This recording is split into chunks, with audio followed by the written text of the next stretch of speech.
ماہ سیام رمضان المبارک کی آمد ہے۔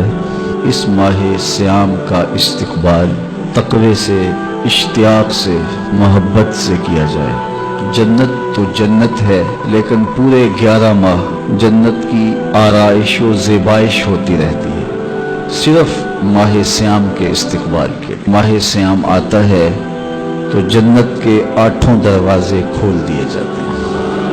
اللہ کی رحمتیں بندوں کے بہت قریب ہو جاتی ہیں۔ اللہ کی خاص رحمتیں اس مہینے میں نازل ہونے جا رہی ہیں۔ تو فرمایا کہ اللہ نے اس مہینے کے روزوں کو فرض قرار دیا ہے۔ جس نے اس مہینے میں کوئی اچھائی کی تو وہ ایسے ہے جس طرح اس نے فرض ادا کیا ہے، یعنی اس مہینے میں ایک نفل ادا کرنے کا، ایک نفلی عبادت کرنے کا، فرض ادا کرنے کے مطابق ثواب ہے۔ اور جس نے اس مہینے میں کوئی فرض ادا کیا تو گویا اس کو 70 فرضوں کا ثواب عطا کیا جائے، تو 70 گنا اجر اس مہینے میں بڑھ جاتا ہے۔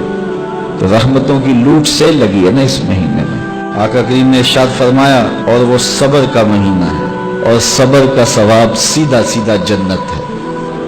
وَشَهْرٌ يُزَادُ فِيهِ رِزْقُ الْمُؤْمِنِ، اور یہ ایسا بابرکت مہینہ ہے جس میں مومن کا رزق بڑھ جاتا ہے، مومن کے رزق میں اضافہ ہو جاتا ہے۔ وہ نعمتیں جو عام ایام میں اسے نصیب نہیں ہوتی، اس مہینے میں اسے نصیب ہو جاتی ہیں۔ جس نے اس مہینے میں کسی روزہ دار کا روزہ افطار کروایا، اللہ اس کے گناہوں کو معاف فرما دے اور اس کی گردن کو جہنم کی آگ سے آزاد کر دے گا۔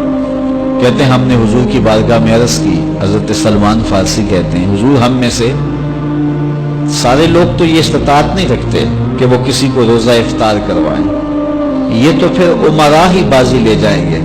تو رحمت عالم نے کیا جواب دیا سنیے، فرمایا کہ اللہ تعالیٰ یہ ثواب اسے بھی عطا کرے گا جو دودھ کے ایک گھونٹ سے، ایک چھہارے یا کھجور سے یا پانی کے ایک گلاس سے کسی کو افطار کروائے، اللہ اسے بھی یہ ثواب عطا کرے۔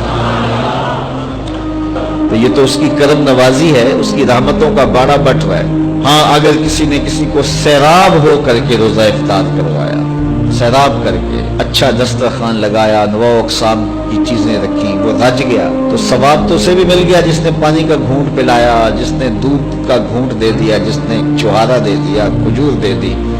لیکن جس نے اس کو رجایا، اس کو خوب سیراب کیا، تو میرے مصطفیٰ کریم فرماتے ہیں اللہ اس کو جام کوثر عطا کرے گا۔ 50,000 سال کے دن میں اس کوثر کے جام پینے کے بعد اس کو پیاس نہیں لگے گی، حتیٰ کہ جنت میں چلا جائے گا۔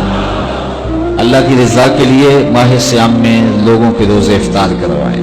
یہ جو نمائشی افطار پارٹیاں ہوتی ہیں ان سے جان چھڑائیں۔ ریا والا عمل اللہ کو کبھی بھی قبول نہیں، یہ بات ذہن میں رکھیں۔ بعض کا ہم محنت کرتے ہیں ضائع ہو جاتی ہے چونکہ ریا شامل ہو جاتی ہے۔ بعض لوگ تو ایسے لوگوں کی افطاری بھی کرواتے ہیں جن کے بارے انہیں یقین ہوتا ہے کہ انہوں نے روزہ نہیں رکھا ہوا، تو ان کو بھی بلا کر کے نمائش کی جاتی ہے کہ ہمارے گھر میں دیکھو کتنے بڑے بڑے منصبدار اور عہدیدار آئے ہیں۔ اللہ کے ساتھ دھوکہ نہ کرو، اللہ کے ساتھ کوئی دھوکہ کر نہیں سکتا، وہ اپنے ساتھ دھوکہ ہے۔ جو اللہ کے لیے کام کرو وہ محض اس کی رضا کے لیے کرو، بس بات ختم۔ جب اس کی رضا کے لیے کرو گے تو اس کا اجر کتنا بڑا ہے۔ اس کی رضا کے لیے ایک گھونٹ پانی پلا دیا، ایک گھونٹ دودھ دے دیا، ایک چھہارا کسی کو دے دیا، اجر کیا ہے؟ پچھلے سارے گناہ معاف۔ کتنا بڑا اجر ہے، اللہ اکبر۔ لیکن قربانی دی، جان دی، رگوں کا خون نکل گیا راہ خدا میں، لیکن یہ تھا میری ناموری بھی ہوگی، تو یہ سب کچھ برباد۔ تو جو بھی عمل کرو محض اس کی رضا کے لیے کرو، اپنے عمل کو ناخالص نہ ہونے دینا۔ اچھی بات دوسروں تک پہنچانا صدقہ جاریہ ہے، ویڈیو زیادہ سے زیادہ شیئر کیجیے۔